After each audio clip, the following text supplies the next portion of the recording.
From the Netherlands is NGO CPONH participating in the Horizon 2020 SOS Waterfront program because we want to know how resilient other cities are when seawater level rises. We can learn from them. Here you see what happens when our polders float and when dikes have broken.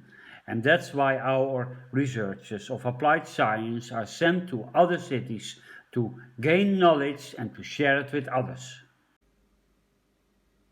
Hello and welcome. My name is JJ and I am a researcher of applied sciences for CPONH. And I'm talking to you from Thessaloniki, where I am for the program SOS Waterfront, where different cities all around Europe talk together about climate change and rising sea levels and exchange their ideas and their practices on water management for prevention.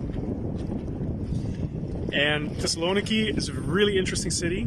It is a very beautiful city with a very ancient history. It is a place where you cannot go without tripping over an archaeological find. And it's a city, as you can see, this is all the waterfront.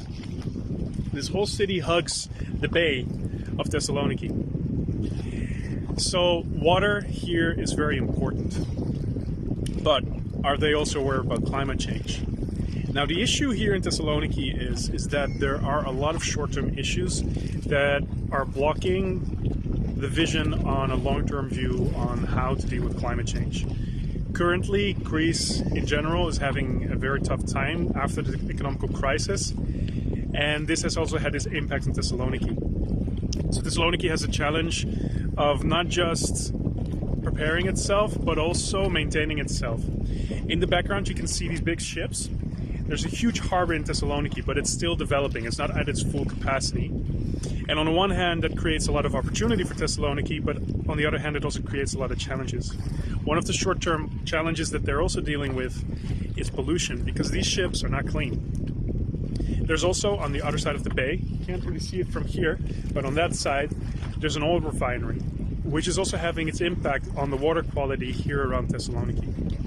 So Thessaloniki is still making up its mind whether it wants to be an economical hub that feeds goods into the Eastern Europeans and the Balkans, or whether it wants to focus more on ecology and wants to be more of a tourist spot for anyone else. Now the other challenge is that it is having such a rich history that it makes it very difficult to do projects here in the city. You cannot dig into the ground and not find something. This city was built in 400 BC and it's been built on top of the previous versions. So the houses you see here are built on houses that were built in the 17th century, which were built on the houses that were built in the 11th century. They've been trying to do projects like a metro way, which unfortunately has been stopped right now due to these issues, because they have found archaeological finds on their route and now they are debating on what to do next.